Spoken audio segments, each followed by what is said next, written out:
great in there. We appreciate you taking this time out to help us resolve this case. David Joy versus Kenneth Philip Perry. Thank you, thank you, thank you. And Ms. Romanowski, she's close, but she's not right. I'm not going to tell you to believe him, believe her. I'm going to tell you to look at the evidence. I'm going to tell you to look at the law. I'm going to tell you to make a decision based on what the evidence is and what the law is in this case. Let's go through a couple things.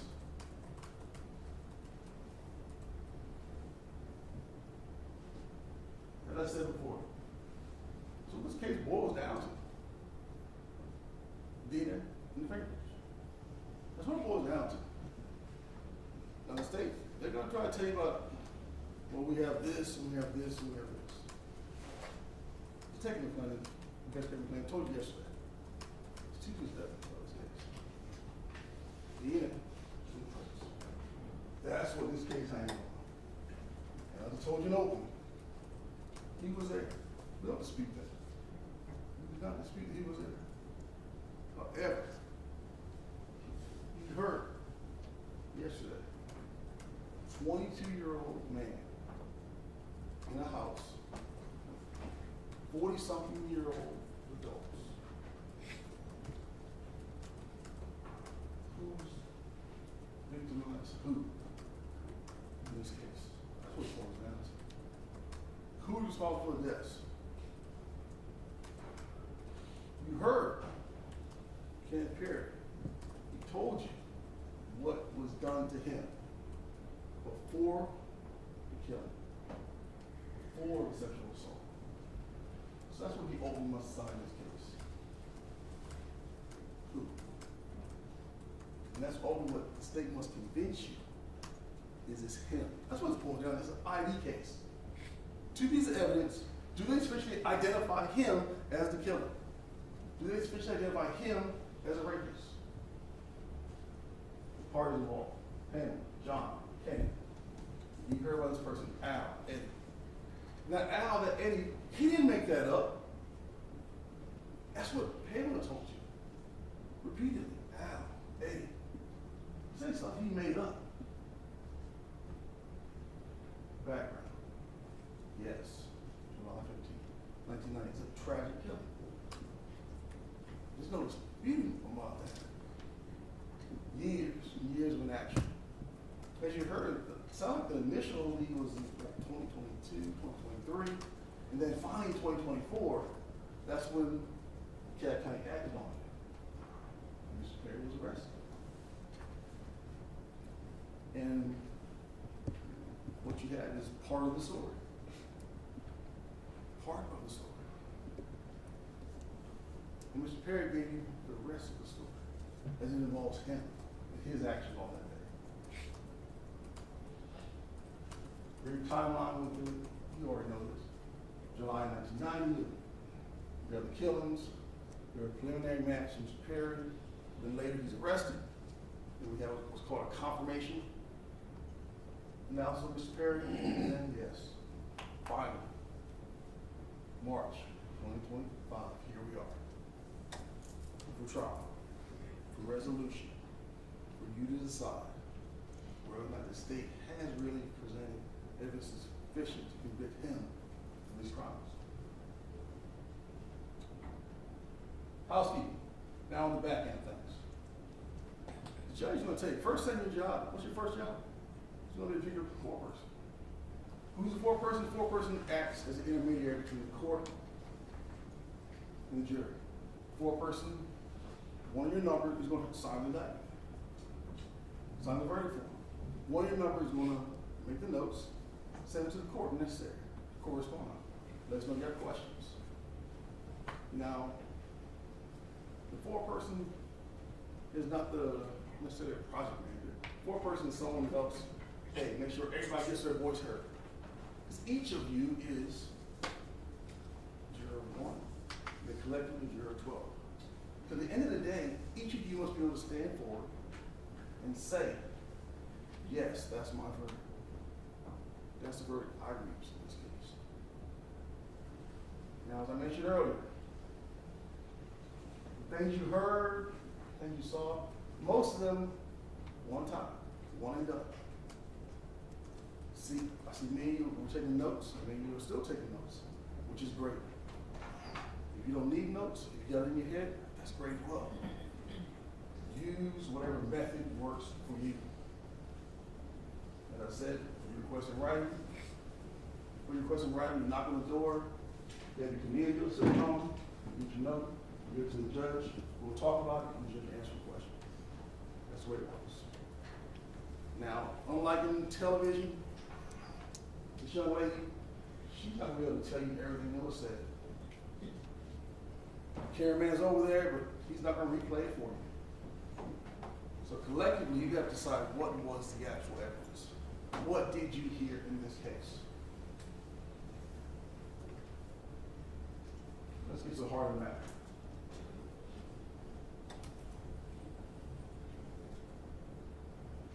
Pamela. As I said, this is an ID case. Per description. How it conforms, doesn't conform. Sounds like, looks like, can't compare. That's what the crux of this case is. And Detective McClellan, as I said, we went through it a little bit. I'm going to warn you now, the state's focus is on her last statement to Detective Thompson. That ID, that's their focus. That's the one they want you to hang your hat on. But you heard from the Washingtons, and you have an envelope Mr. Washington wrote on, where he was taking some pretty good notes, because he wanted to make sure that what this lady told him, and she described, she was lucid. She was talking, she was giving information, he wrote it down. And this is the information he got. That the attacker was tall, dark-skinned, muscular like a bodybuilder, tall, lean, black man. Eddie or Al from Detroit, white shorts, black male. She called him a trick, and then she later said, well, a friend. That is how Ms. Sumpter described the attack. That's how she first described the attack. And then when Officer Dillon arrives, black male Eddie from Detroit wearing white shorts. Obviously, there's less conversation there. The officer's trying to secure the scene. The officer's trying to get her assistance. And then the officer passes the case on to the detective. And of course, you have Detective Thompson at the hospital. Wally, Ed, Al, something like that. 5'7" to 5'8". That was important because the state wrote it on the board. Make sure you're 5'7" to 5'8". That's what, because the state's hanging their head on that. You heard from investigator McClendon. He hung his head on that. Ms. Hodder, she's going to hang her head on that. Ms. Romanowski, she knows that the state sort of messed up. When McClendon said 5'11", they shut it because it doesn't go along with their narrative. The narrative is 5'7", 5'8". Why? Because they want to say Mr. Perry's 5'9". They want to put him close, like a bodybuilder, mid-20s, early 30s. Yesterday, when Ms. Hodder was cross-examining Mr. Perry, Ms. Hodder, she made sure, she kept on getting out. When Pamela said that her attacker was in his 20s, when Pamela said he was in his 20s, why? Because that's what you want to hang your hat on. She told you, mid-20s, early 30s. What we know is Kenneth Perry was 22. He doesn't fall in this category. He doesn't fit. But the state's trying to squeeze him in there, as if he does. Mid-20s. So the state's trying to shoehorn him into this description. Dark brown. Not black, but one shade closer to him. You said it the whole trial. You see Mr. Perry. Is he almost black? You have the picture.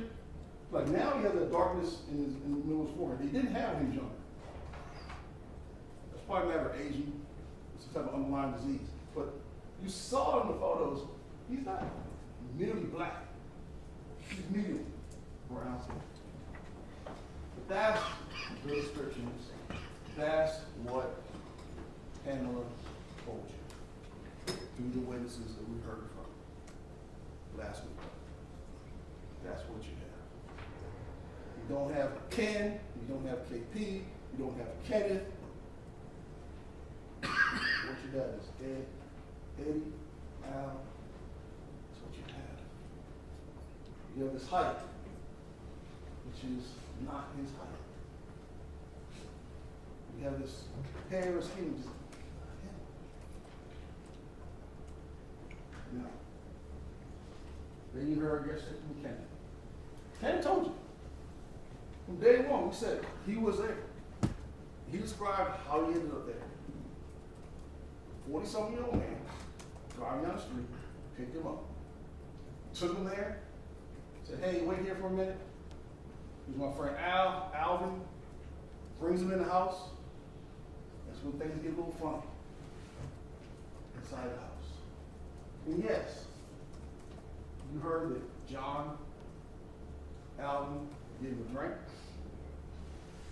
and they gave him a brownie on a plate, which is consistent with the evidence, yeah. His fingers on a plate. That's what we know. The knife was on the plate. And he said, things got fuzzy. And he went in and out. That's when things got weird. Now, his testimony yesterday, it was salacious. It was rough. It was adult language.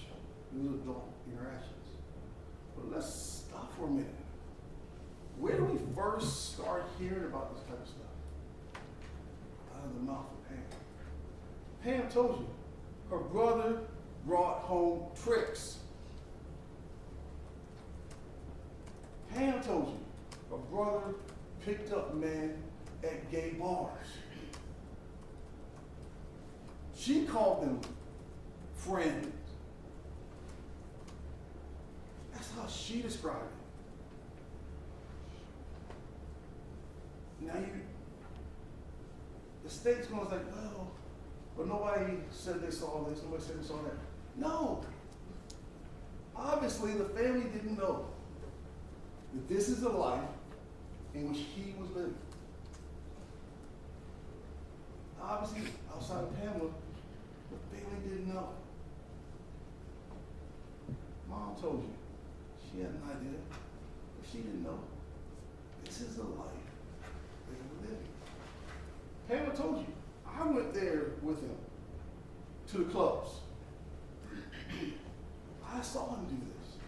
The guy, it was his second time there. He'd been there before. So the state's going to try to, oh, his statement was outrageous.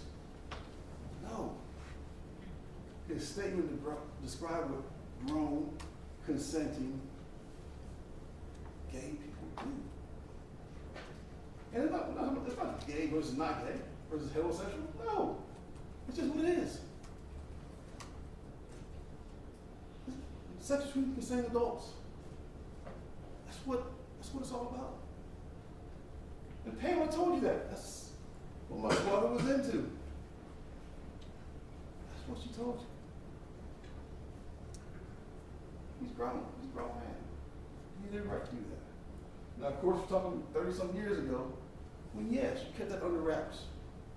When, yes, society was maybe a little more close, a little more rigid.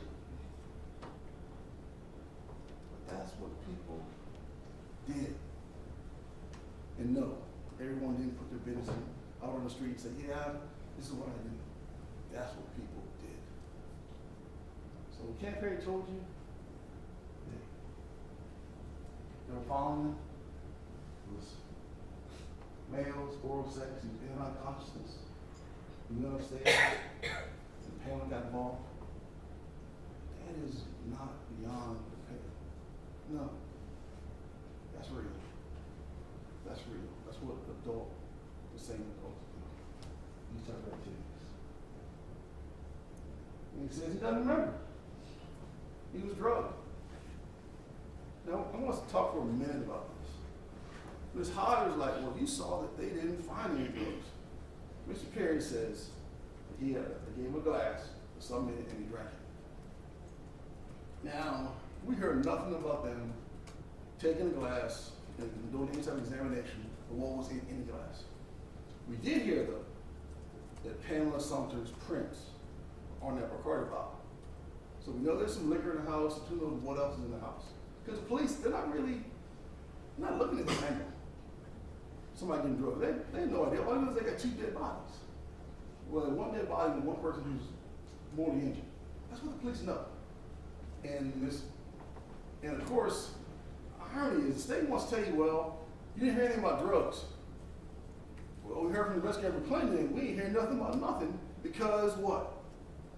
DeKalb County lost it, threw it away, destroyed it, whatever they did. Ken Perry told you this is what happened. And he told you that eventually he was able to escape. He grabbed some keys and he left. And it sounds like the evidence is, looks like he took the other guy's car. Took Al's car, and probably ultimately Al took the shadow. We drove away, got to the expressway, you saw him rolling down the embankment, he committed suicide. Why? Because he's been violated. 22 years old, he's been violated, and he considered suicide. He didn't call the police. It's not something that a lot of people will rush to. Call the police and admit I was violated by a man. You know, it's not something people rush to do, especially in 1990. So, here's what the state's going to want you to do. Ms. Romanowski already did. The state wants you to say, well, you have this version, you have this version. You gotta take one, you gotta take the other, take ours. That is not how the law works. The state wants it to be that way. Because they want to say, hey, we got all these witnesses to say this. All they have is him saying this. That is not how the law works. This is a criminal case. In a criminal case, the burden always stays over here. Always. It never shifts. It doesn't change. And we don't have to prove him innocent. The burden always stays over here. And the state carries that burden regardless of what the defense is. So, what we have is this. The state wants to try to say it's direct evidence case. It's not. It is a circumstantial evidence case. Direct evidence is she was killed. He was killed. There's DNA found. That's direct evidence. But the question is, who killed each one, and was he responsible for a rape? We have no witness to tell you that either one he's responsible for, or that it was rape. So this is a circumstantial evidence case. This is why they want to talk about, well, his birth certificate shows he was born in Michigan. That's why we're talking about that type of stuff. Because we don't have any media evidence to show that he's responsible. So going back to this case, the state must convince you of their version in spite of his testimony, in spite of her inconsistencies, and in spite of how her description does not match him. And of course, motive is not essential. I totally agree with Ms. Morenowski. Motive is not essential. But then the question here is why? Why? In this case, we heard about these money. We heard about the money glass. When we hear about the money glass, whose fingers are on it? John's. We don't hear anything. He's taken. All we hear about is the car that was gone. But we don't hear about anything. No financial gain. We hear about his credit cards, which are still there. That's what we heard about. So why? You must try to figure this out.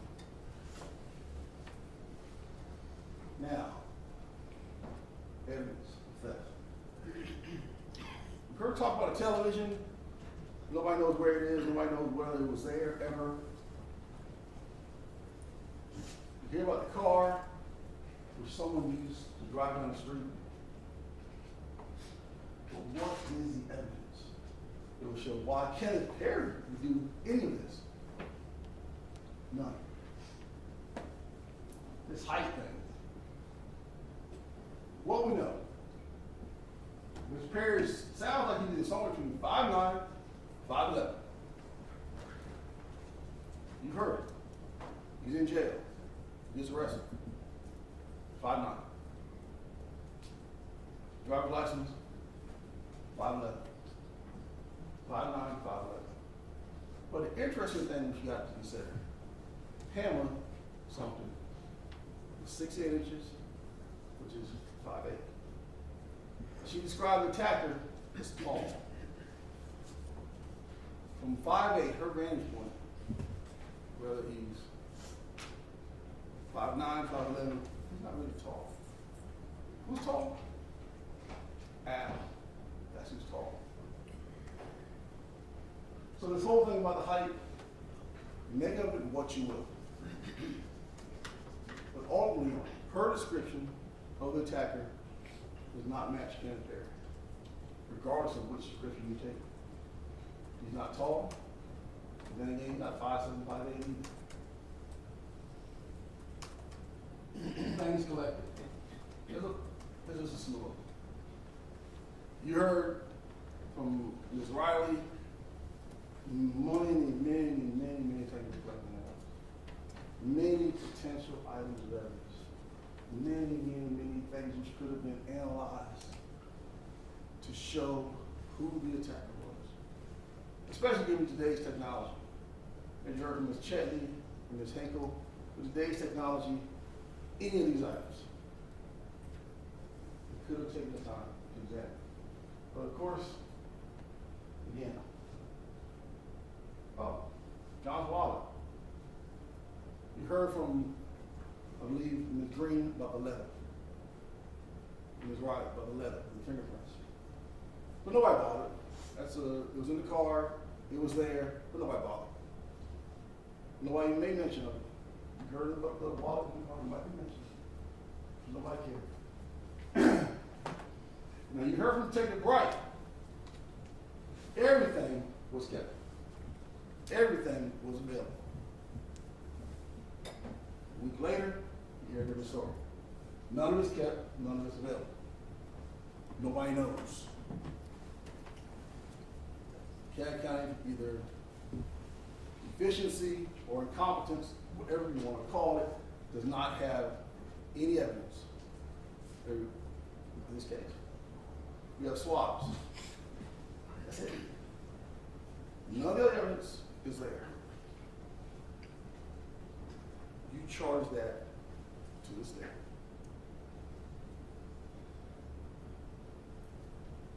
That weighs against the state.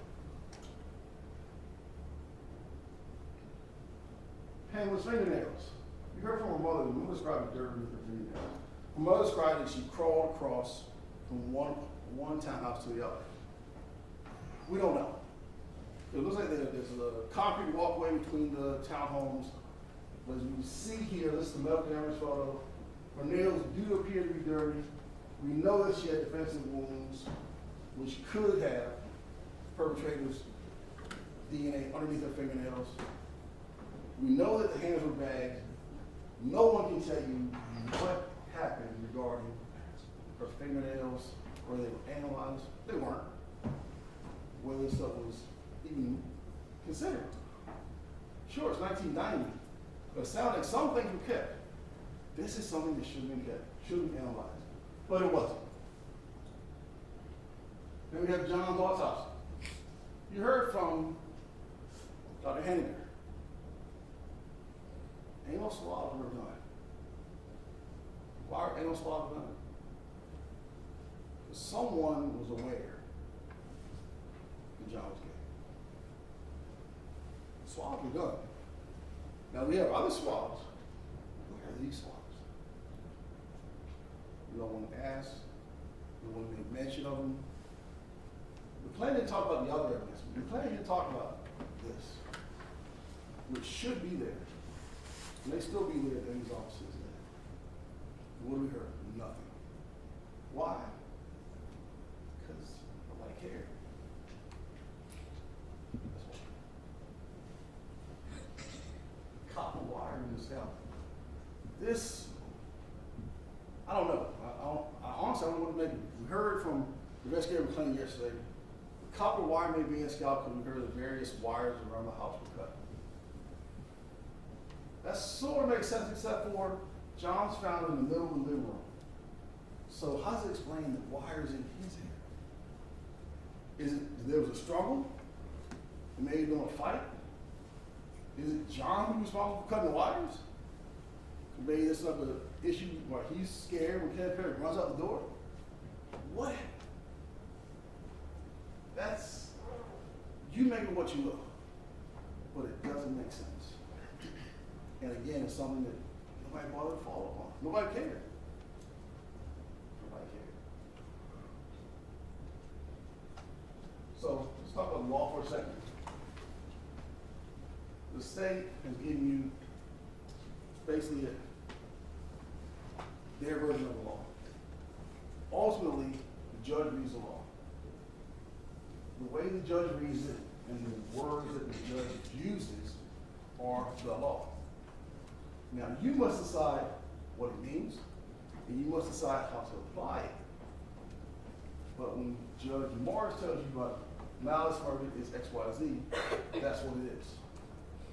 Us, we will take our efforts to chop it up, sort of maybe slide it this way, slide it that way, in order to get the points that we want to get across. Sometimes we'll just chop it up so we can fit it on a palette. The way the judge tells it is the way it is. So I ask you to pay particular attention when the judge reads you the law. Again, in this case, you heard it. And of course, does not mean right. You know, DNA and fingerprints do not necessarily show Kenneth Perry is guilty. Or Kenneth Perry is even responsible. You heard from the fingerprint expert. You heard from the DNA experts. There are limitations. And this case exemplifies the limitations. It's kind of, sure, you heard it's kind of sexy, talking about a cold case from 1990. But regardless of this case from 1990 or yesterday, again, the evidence must be sufficient. The evidence as presented by the state must be sufficient to prove his identity as the killer and as a rapist. And these missing items, they could have proven all this. But no, DeKalb County dropped the ball. And call it what you want to call it. Ms. Howard gets up there. She's going to tell you, she's going to give you the excuses. This is what we had. This is the best we could do. Well, what you had and what you did ain't good enough. Not given what the circumstances are and what this man's looking at. Direct or circumstantial. We're going to talk about it a little bit. Direct points right in the issue. I saw him do X, Y, Z. Circumstantial.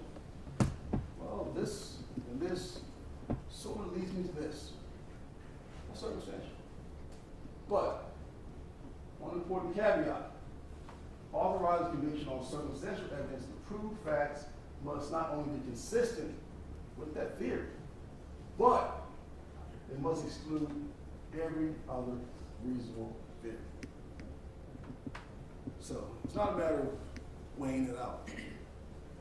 The state has to exclude everything that Kenneth Perry said. And they can't. Why? What Kenneth Perry said makes sense given what you know happened. Raised suspicion. Fact circumstances merely raise suspicion. conjuncture, speculation. That's what the state wants you to do. That's what the state is asking you to say to you. Well, we can speculate this, or we can guess this, we can assume this, we can. No, that's not sufficient.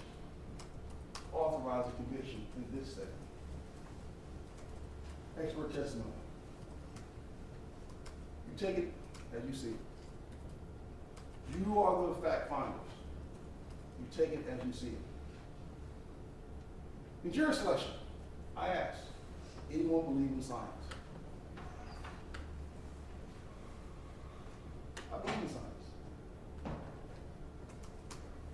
Ironically, on the way here this morning, I heard today was the day in which the world shut down. Today's the 5th year of COVID. It's the anniversary. And one thing I learned, especially through that experience, is to believe in science. I'm not asking you to disregard the science, but I want you to accept that science has limitations. And some of those limitations are apparent in this case. Dr. Dobbs. Yes, he told about injuries. But he can't tell you who inflicted those injuries. If it hadn't thrown away this Vaseline, it hadn't thrown away this, maybe someone could. But we don't know. But Henninger, he told you about the injuries. He told you about the process which led ultimately to the death of Ms. Sumpter. But he can't tell you Kenneth Perry's responsible. And then of course we heard from Ms. Green, Investigator Green on yesterday. She told us about the fingerprints. She told us that yes, there are fingerprints there. Not particularly in places where it answers the question. Now, ironically, and I'm going to mention it, but I'm not going to place any stock in it. When you heard from Ms. Riley, I think she told you last week, you need to get fingerprints off bodies. That's hard. And that's a lot to ask for, especially in these circumstances. She told you that. I've seen it done, she said. I'm not throwing that red herring out there. All I'm asking you to do is to accept their limitations. Limitations in this case, limitations in every case. Ms. Hankel, Ms. Chet, you heard from them on yesterday. Yes, we can tell you about the DNA. We can tell you what it shows.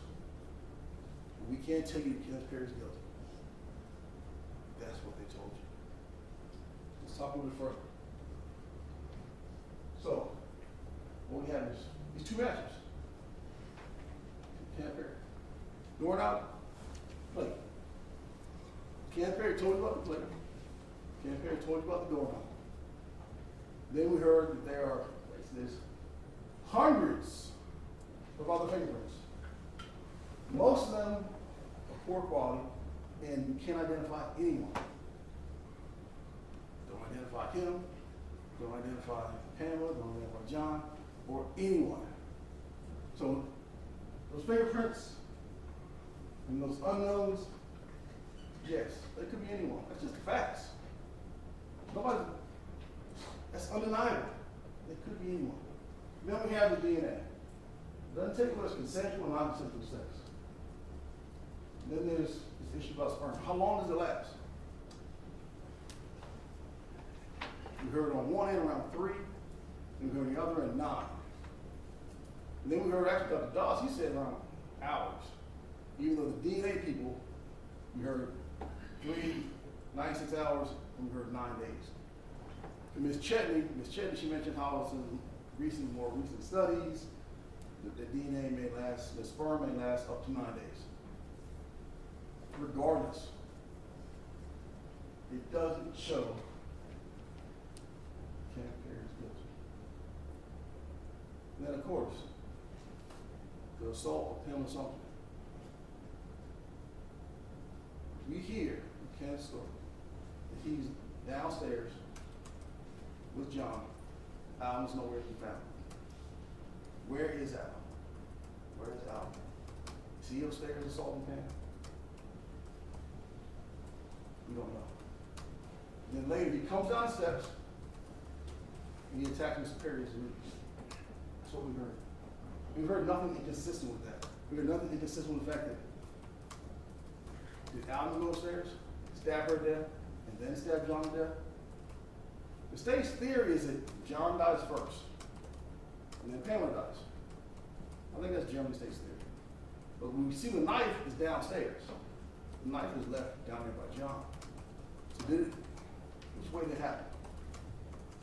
It's possible she actually gets stabbed first. She says she's unconscious. Alvin goes downstairs, gets to argument with John, stabs him, and then leaves. Sometime after his parents are already gone. We don't know. And then one thing in which Investigator Clinton did admit is blood. He tried to explain to me how, well, based on my experience, the blood wouldn't have shown anything. Well, the thing is this. Given what you had, why not test it? And his response is not that we couldn't, it's that we just didn't. That's what the state chose to do, not test. The little bit of evidence they had was 2024. That's what it boils down to. It's for you to determine where the state's proven beyond a reasonable doubt that Kenneth Perry did this. That's what the state has to do. Beyond a reasonable doubt. If you do not believe he's been suspiciously identified, you should do you must acquit. That's what it boils down to. Had the state proven beyond a reasonable doubt that Kenneth Perry is responsible for the death, Perry is responsible for the rape. Now, the judge is going to tell you about mere presence. You're not authorized to find a person who's merely present at the scene of the crime guilty, unless that person what? Commits it, help in it, or participate in it. I told you he was there. I told you he was there from the rip. We told you he was there.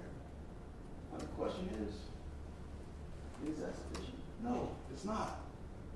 Because one is not proving another. And he explained to you.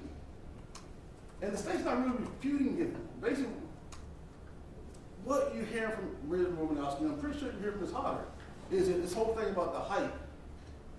He said he was 5'9" on some bonding paperwork. And then he says he's 5'11" on his license. That proves he's lying about everything. But we know he's not lying about everything. Why? Because Pamela confirmed a lot of what he said. So we know that much of what he said gotta be true. Burden of proof. Only one. Been through it. It's on the state. It never shifts. The state must satisfy it. If you have a doubt, it ain't gotta be the same doubt. Various people look at things various ways. You're a jury of 1, a jury of 12.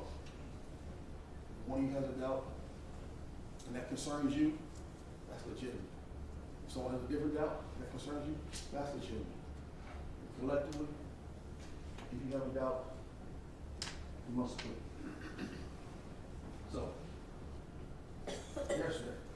yesterday you heard from, I guess, sort of like a daughter-in-law. That's the way to describe it. Ms. Silver Bell, who is Mr. Perry's girlfriend's daughter-in-law. She described how she's known Mr. Perry for over 8 years. Her and Ms. Hodder were haggle about, well, you told me 7, you told me 8, you told me over 8. Whatever, that's ridiculous. Around 8 years, she said over 8 years. She's known for a little while. She hasn't known 35 years, no. But what she told you is that she's a man who's trustworthy. Her, husband, her child. That's what she told you. And then Ms. Hodder did her best to try to convince her, no, you shouldn't. Ms. Hodder dug up everything in Mr. Perry's past that she could. Except for, what must be noted is, one of the first questions I asked Kenneth Perry is this: regardless of these arrests, Mr. Perry has never even been convicted of a felony. Ms. Hodder wants to talk about getting your children taken away because you burned your children. It was on high order. If the state could prove that really happened, you know they would have. If the state could prove that Mr. Perry had done any of those things, they would have. But they didn't. Why? Because there is no proof. Ms. Hodge was like, well, if you heard this, if you heard this, if you heard that. And then she went to Mr. Perry. She asked him, what about this? What about this? If the evidence was to the contrary, that he was trustworthy, the state would have given it to you. Instead, Ms. Hodge, she wants to testify. But what about this? What about that? And then she wants to talk about this bill. Well, he didn't tell you about this? Who talked about that? The history like that. Sitting around the dining room table. Yeah, yes, son.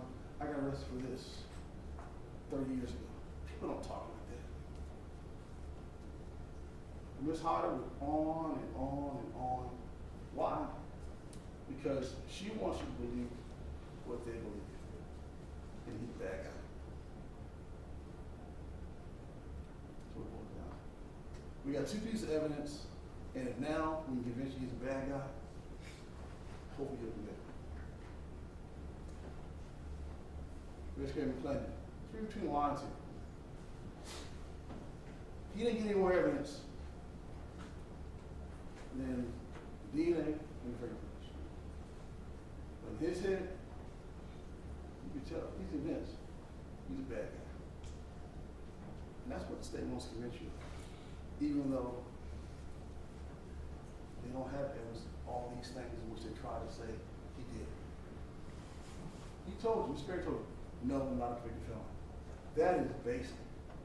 If they want to disprove that, they can easily do it. But they can't because it's not true. Now, let me stop for a minute. What Mrs. Bell did yesterday was extremely brave. She knew the allegations. She knew the charges. She knew that camera was right there. She told you, I've known this man all this time, and I know, and I can say that he's trustworthy. But one thing we know, nothing's going to change this class. So, tunnel vision. The state did some things. They got a phone call. They got an email from the GBI. They followed up on it. They contacted Investigator Green. They said, hey, can you look back at these prints? That's what they did. But ultimately, it's not enough. They focused on one guy. You didn't hear about re-interviewing potential suspects or anything. They focused on one guy. And within what? A couple months, indicted, arrested, jailed. Here we are, less than a year later, on trial. So as I said, this case hangs on two threads. And yes, I ask you to cut those threads and free innocent man. In a matter of a few hours, we're going to actually go in the back and get the indictment. It's thick. And so the first thing you'll need to do is read it so you understand what the allegations are. Choose your foreperson, look at all the evidence, go through each count, go through each piece of evidence, the allegations, and ultimately, yes, I believe in confirmed. Kenny Perry, not guilty.